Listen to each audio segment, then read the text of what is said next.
Бәріне сәлем. Бүгін 2 аптада ағылшынша сөйлеу курсының бірінші сабағы. Барлығыңызға сәттілік тілеймін. Сонымен бастайық. Бүгін біз present simple, past simple және де future simple'ды өтетін боламыз. Бірінші present simple. Present simple дегеніміз қазақшаға аударғанда осы шақ. Яғни осы шақты present simple tense'ті біз жиі қайталанып тұратын әрекеттеріміз жайлы айтқанда пайдаланамыз. Мысалы, біз осы шақта күнделікті іс-әрекеттерді жасаймыз және күнделікті ұйқыдан тұрамыз, тіс жуамыз, жуынамыз деген сияқты бұлар біздің әдеттеріміз. Осыларды айтқанда пайдаланамыз. Ал екінші жағдай ол шындықты, фактіні айтқанда қолданады екенбіз. Яғни шындықты біз өзгерте алмаймыз. Сондықтан ол кезде present simple tense қолданылады. Сонымен енді present simple tense қалай жасалады? Бірінші affirmative болымды формасы. Болымды формасында бізде I, you, we, you, they'да ешқандай өзгеріс болмайды. Яғни етістіктің өзгермеген бастапқы формасын қоямыз. Мысалы, мен жұмыс істеймін, I work.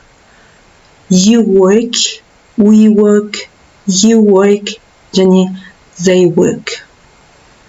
Тек қана үшінші жақта жекеше түрде, яғни all деген he, she, it'та өзгеріс болады. He works. Ол жұмыс істейді, she works. Қыздарға айтылады, ол жұмыс істейді, it works заттарға. Яғни үшінші жақта жекеше түрде біз етістікке s қосамыз. Енді болымсыз түрін қалай жасаймыз? Яғни мен жұмыс істемеймін, мен таңертең осы уақытта тұрмаймын деп болымсыз түрде қолданғанда бізде do деген етістік, көмекші етістік бізге көмекке келеді. Do, ал болымсыз, яғни негатив болғандықтан not'ты қосамыз. I don't work. I do not work. Бірақ қысқаша формасы I don't work. You don't work. Сен жұмыс істемейсің. We don't work. You don't work. And they don't work. Енді үшінші жақта жекеше түрде бізде s жалғаймыз дедік, иә? Енді біз s-ті көмекші етістікке жалғаймыз, яғни do-дің үшінші жақта формасы does болады, иә? Does, оған not қосамыз, doesn't. He doesn't work, she doesn't work, and it doesn't work. Яғни s-ті біз көмекші етістікке жалғағандықтан work-қа ешқандай s қосылмайды, бастапқы формасында қолданылады. Енді question form, сұрақты қалай жасаймыз? Сұрақ қою үшін біз жаңағы көмекке келген do деген көмекші етістігімізді алдына шығарамыз, сөйлемнің алдына шығарамыз. Мен жұмыс істеймін ба? Do I work? Сен жұмыс істейсің ба? Do you work? Біз жұмыс істейміз ба? Do we work? Do you work? Сендер жұмыс істейсіңдер ме? Және do they work? Олар жұмыс істей ме? Енді бізде үшінші жақ жекеше түрде he, she, it'та өзгеріс болады, яғни does. Does it work? Does he work? And does she work?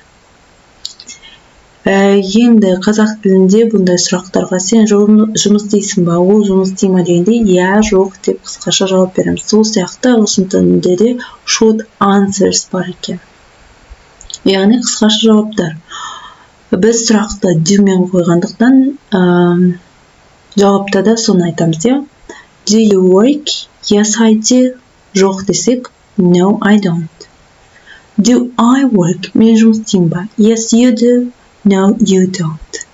Сол сияқты барлығында сұрақ қай көмекші етістіктен басталса, сонымен жауап беріледі, қысқаша жауап. Мысалы, does she work? Ол жұмыс істей ме? Егер жұмыс істесе, yes, she does. Жұмыс істемесе, no, she doesn't. Енді үшінші жақта жекеше түрде he she'ға біз s қосылады дедік.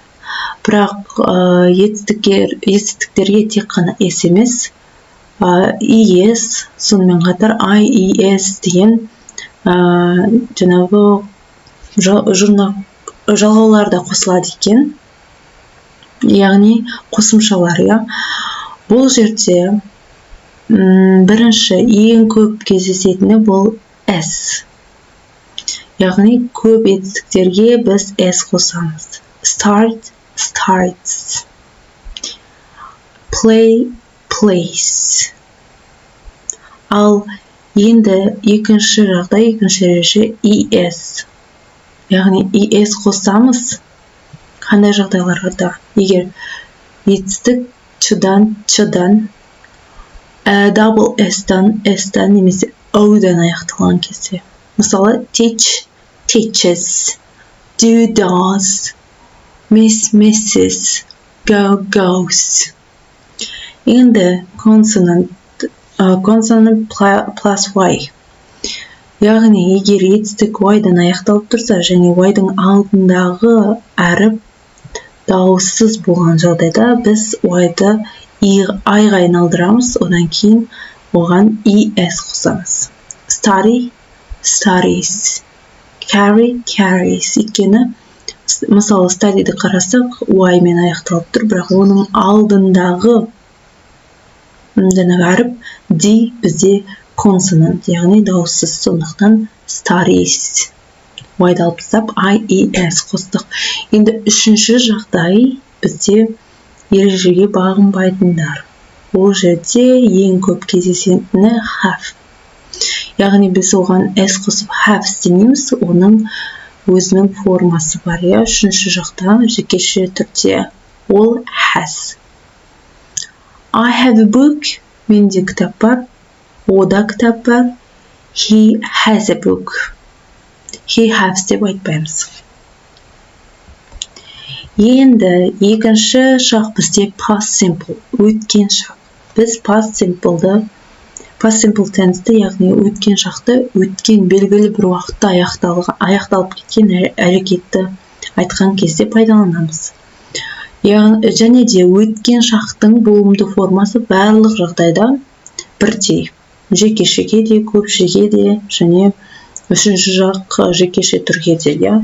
Өйткені жаңа біз present simple-да, he she'да өзгерттік, бірақ бұл жерде барлығына бірдей екен формасы.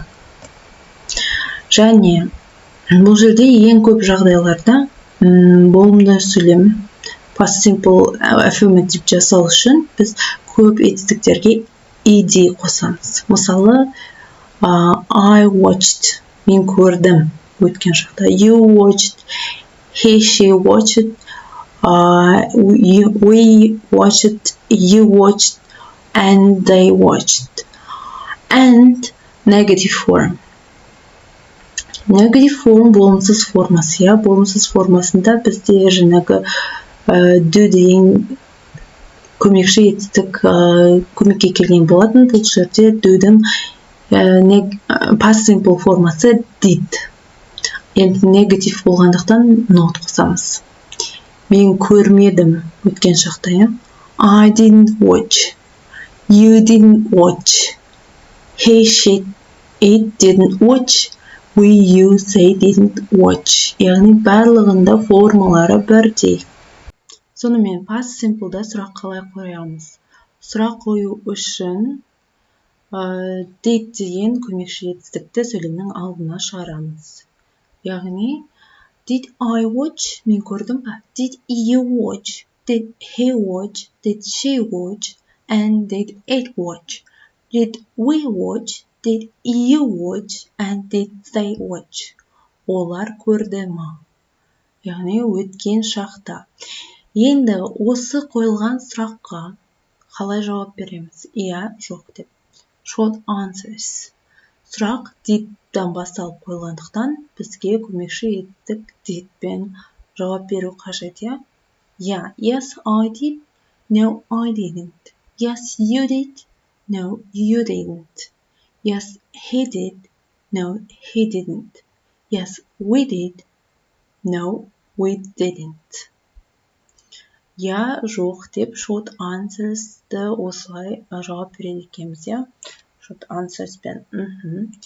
Енді бізде келесі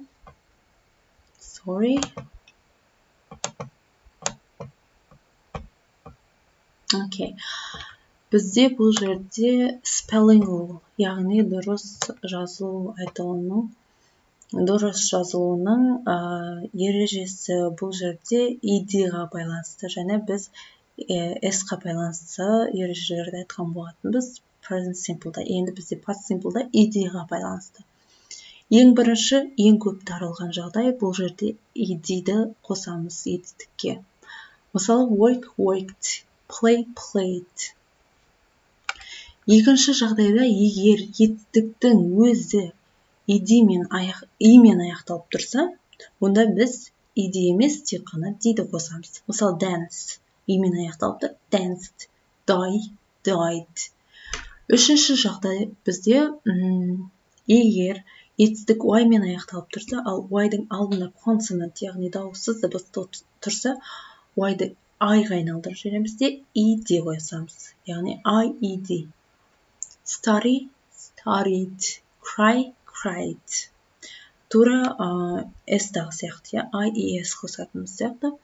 Енді ең соңғы бұл жерде егер етістік, бізде берілген етістіктің соңындағы consonant, яғни дауыссыздың алдында тұрған дауысты дыбыс, vowel, қысқа айтылса, онда біз соңында тұрған дауыссыз дыбысты екі еселейміз. Мысалы, p-ға мысал, drop, drop. О бізде drop деп айтылып тұрған жоқ, созылып қысқа. Drop, drop. Яғни short accented vowel. Drop, drop. Сондықтан біз p-ді екі еселейміз, яғни p-ді екі оқыламыз. Dropped, dropped. Енді n, plan, plan, plant. T, chat, chat. Бұл жерде a бізде қысқаша айтылып тұр, chat, chat, chatted. Яғни екі t жазамыз, double t. Okay. Now, бізде жаңағы ed қосқаннан басқа, негізі біз көп етістіктерге ed қосамыз дедік, бірақ past simple tense формасы кейбір етістіктерде өзгеше жасалады, және ол етістіктерді міндетті түрде жаттап алу қажет. Олардың өзінің жаңа кестесі болады. Бұл жерде мен екі кесте келтіремін, бұл жерде ең көп кездесетіндері берілген. Бұларды жаттап алу керек осы курс барысында. Біз ол етістіктерді irregular verbs деп атаймыз. Өйткені бұрыс етістіктер қазақша аударғанда, өйткені олар ережеге бағынбайды. Мысал келтіретін болсақ, be болу, біз be деп айтпаймыз. Was, were деген формасы бар өткен шақта. Тағы бір мысал do. Жаңа көмекші етістікке do it деп айтпаймыз. Яғни оның формасы өткен шақтаға did. Енді тағы бір мысал келтірсек, speak, сөйлеу. Ол жерде біз ed қосып speak демейміз, оның өткен шақтағы, яғни past simple tense'дағы өз формасы бар. Ол spoke. I speak, мен сөйледім, мен сөйлегенмін, I spoke. Келесі бізде future simple. Future simple келер шақ, яғни болашақ, келер шақ, яғни future simple tense'те біз болашақта болатын әрекетті айтқанда қолданамыз, яғни енді болатын нәрсе, келер шақта will және етістіктің бастапқы формасы арқылы жасалады. Бірінші will'ды қоямыз, одан кейін етістіктің өзгермеген формасын қоямыз, яғни future simple'да өте оңай. Жаңағы айтқанымыздай, affirmative болымды формасында will'ды I, you, he, she'ден кейін, яғни зат есімнен кейін will қоямыз, одан кейін етістіктің өзгермеген формасы тұрады. Мысалы, мен келемін болашақта I will come, you will come, сен келесің, ол келеді, he will come, she will come, it will come. Біз келеміз, we will come. Окей, мына жерде өзгермеген екен, қате кетіп қалған, бірақ бұл жерде we will come, you will come, and they will come. Біз келеміз болашақта, сендер келесіңдер, және олар келеді. Sorry for that mistake. Окей, енді negative form. Болымсыз формасы. Біз келмейміз. Келесі жақта айтамыз, біз келмейміз, мен келмеймін. Деп айтқанда қалай қолданамыз. Negative болғандықтан біз willға not қосамыз. I will not come, you will not come. Сен келмейсің, he will not come, she will not come, it will not come. We will not come, you will not come, they will not come. Яғни өте оңай willға not қосамыз да negative форма жасаймыз. Енді question, сұрақ қалай қоямыз? Сен келесің бе? Болашақта келесің бе? Ол кезде біз will'ды, will бұл жерде көмекші етістік сияқты қызмет атқарады, сондықтан will'ды сөйлемнің алдына қоямыз. Will I come? Мен келемін бе? Will you come? Сен келесің ба? Will he come? Will she come? Will it come? Ол келе ме? Will we come? Біз келеміз ба? Will you come? Сендер келесіңдер ма? Will they come? Олар келе. Short answers'те бізде сұрақ willмен қойылғандықтан willмен жауап береміз. Yeah, yes, I will. Жоқ, no, I will not. Енді қысқаша формасы бізде want, болымсыз формада. Yes, I will. No, you won't. Yes, he will. No, it won't. Yes, we will. No, you won't. Яғни will not, won't болып қысқарады екен. And now homework. Сіздер present simple, past simple және де future simple'дың қандай жағдайларда қолданатынымызды және де сұрақ, болымды, болымсыз формаларын және де қалай қысқаша жауап беру керектігінің барлығын түсіндіңіздер деп ойлаймын. Енді homework. Бізде көбінесе homework speakingға болғандықтан барлық сабақтарда видео түсіру тапсырмасы бар. Сондықтан міндетті түрде оларды орындаймыз. Өйткені ол спикингді дамытуға көп көмегін тигізеді. Енді бірінші тапсырма, мына жердегі 10 етістік берілген, cry, cook, close, open, clean, fly, eat, have, read. Осы 10 етістіктен сөйлем құраймыз. Ол сөйлем present simple'да, past simple'да және future simple'да болу керек, және болымды, болымсыз, сұраулы сөйлем формаларында жасалуы қажет. Енді осыны құрап жазып болғаннан кейін видео түсіру қажет. Видеода не істейміз? Осы құраған сөйлемдерді, бұл бірінші сабақ болғандықтан оқып видео түсірсеңіздер болады. Ең бастысы, жаңағы сөйлемдердің формасы дұрыс болуы қажет. Яғни ережеде өткендей сұрақ, болымсыз, сұраулы формалар, болымды формалардың барлығы дұрыс болуы қажет. Келесі homework бізде мына жердегі жаңа 20 сөзді жаттап алу. Яғни барлық сабақта бізде 20 сөз бар. Және де барлығын қосқанда 14 курстың соңында біз шамамен 300-ден аса сөздерді жаттайтын боламыз. Және де басында айтқан past simple'дағы формалары өзгеше болатын irregular verbs'тің таблицасын жаттаймыз. Ол да өте маңызды.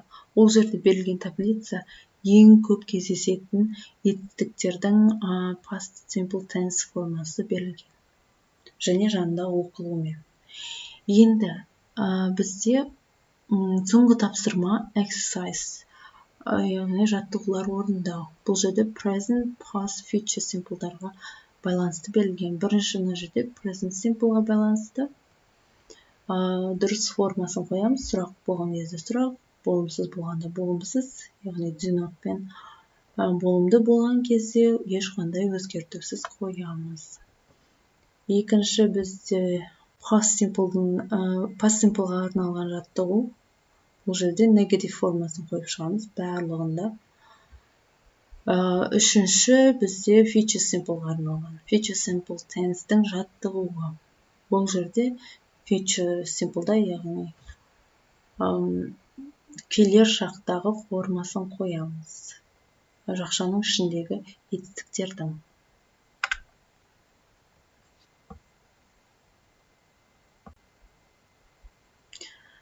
Сонымен бүгінгі сабақ аяқталды. Әрбір сабақтың соңында берілген тапсырмаларды міндетті түрде орындаймыз. Өйткені бұлар алдағы осы 14 күннің ішінде, яғни 2 аптаның ішінде өз ойларыңызды айтып, сөйлеп кетулеріңізге ықпалын тигізеді.